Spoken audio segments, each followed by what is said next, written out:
پہلا سوال آج کی ٹرانسمیشن میں ہمیں کیا گیا ہے محمد فیسام صاحب کی طرف سے۔ وہ پوچھتے ہیں کہ شیخ کیا یہ روایت حسن ہے؟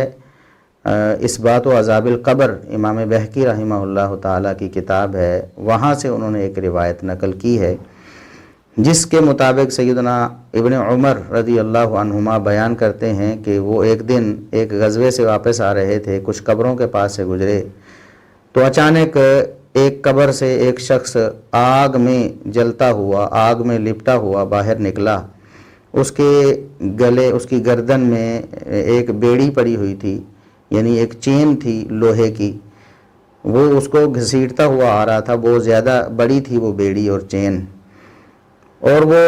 پکار رہا تھا، او عبداللہ عبداللہ مجھے پانی پلاؤ۔ سیدنا عبداللہ بن عمر رضی اللہ عنہما کہتے ہیں کہ مجھے نہیں معلوم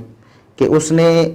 ویسے ہی جیسے اللہ کے بندے، او اللہ کے بندے، عبداللہ عربی میں اللہ کے بندے کو کہتے ہیں، اس نے ویسے ہی رینڈم ایک پکارنے کے لیے کہا اللہ کے بندے مجھے پانی پلاؤ، یا وہ مجھے پہلے سے جانتا تھا میرے نام سے تو اس نے کہا کہ عبداللہ مجھے پانی پلاؤ۔ تو ابھی وہ یہ کہہ رہا تھا تو پیچھے سے اسے ایک اور شخص آیا جو سیاہ رنگ کا تھا، اس کے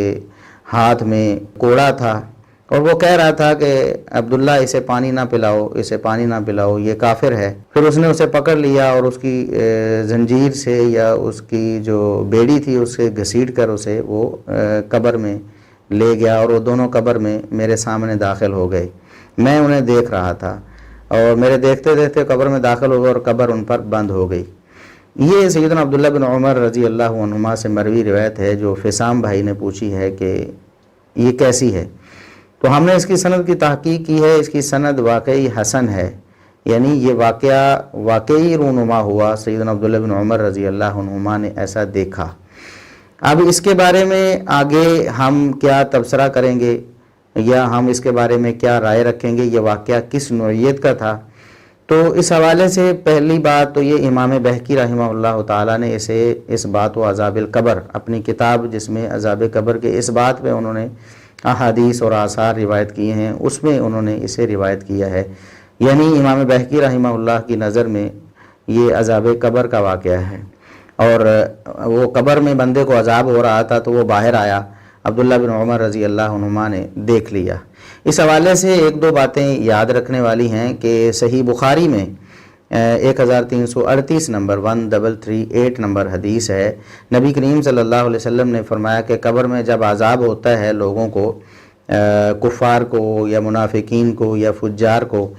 تو فرشتہ جو ہے وہ لوہے کا ایک گرز ان کے کانوں کے درمیان میں مارتا ہے۔ جو لوگ گناہگار فاسق فاجر ہوتے ہیں، کانوں کے درمیان میں جب اس کو وہ گرز زور سے لگتا ہے تو وہ ایسی چیخ مارتا ہے اتنی زور سے کہ جتنے بھی ارد گرد لوگ ہوتے ہیں،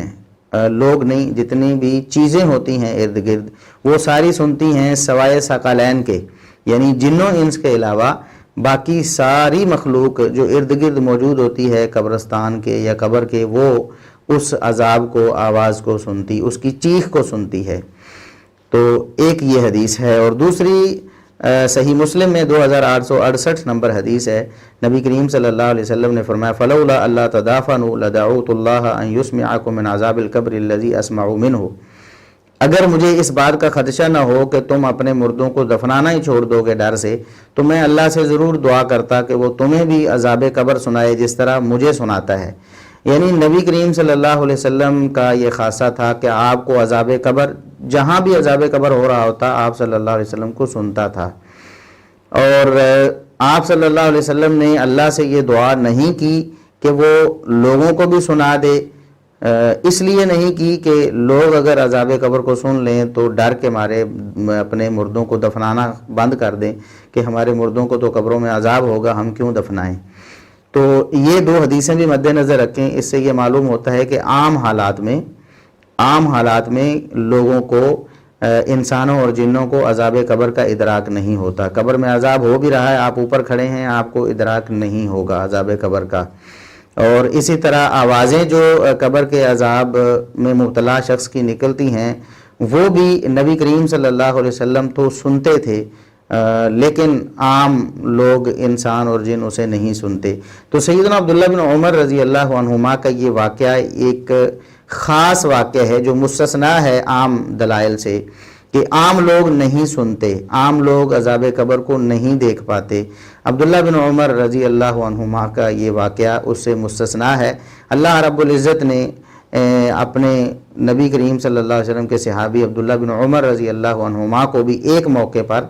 ایسا دکھا دیا اور انہوں نے دیکھ لیا عذاب قبر کو، اور ایسا ہو سکتا ہے کہ اللہ رب العزت کسی موقع پر اپنے کسی بندے کو کرامتاً، یہ عبداللہ بن عمر رضی اللہ عنہما کی کرامت بھی ہے کہ عام انسانوں کو ایسا نہیں نظر آتا۔ کرامت اسے ہی کہتے ہیں، جس طرح معجزہ ہوتا ہے کہ عام انسان جس کو سمجھتے ہیں کہ یہ ممکن نہیں، ناممکن چیز ہے، اللہ رب العزت اپنے نبی کے ہاتھوں اسے ممکن بنا دیتا ہے کسی موقع پر، تو یہ نبیوں کا معجزہ ہوتا ہے۔ تو ولیوں کی کرامت یہی ہوتی ہے کہ اللہ رب العزت اس کام کو جس کو عام حالات میں ناممکن سمجھا جاتا ہے، جو عام لوگوں کے ہاتھوں وہ رونما نہیں ہوتی یا عام لوگوں کو نظر نہیں آتی، عام لوگوں کو سنتی نہیں، تو اللہ رب العزت کسی کو دکھا یا سنا دیتا ہے۔ یہ ایک خاص موقع ہوتا ہے، اور نہ معجزہ کسی نبی کے ہاتھ میں ہوتا ہے، یعنی اس کے کنٹرول میں کہ جب چاہے اس کو ظہور پذیر کر دے، اور نہ کرامت کسی ولی کے ہاتھ میں ہوتی ہے کہ ولی جب چاہے اس کرامت کا ظہور لوگوں کے سامنے کر دے، ایسا نہیں ہوتا۔ تو یہ ایک کرامت کا واقعہ ہے، اور یہ ایک استثنائی واقعہ ہے۔ عام حالات میں عذاب قبر عام لوگوں کو اور انسانوں اور جنوں کو نہ نظر آتا ہے اور نہ سنتا ہے۔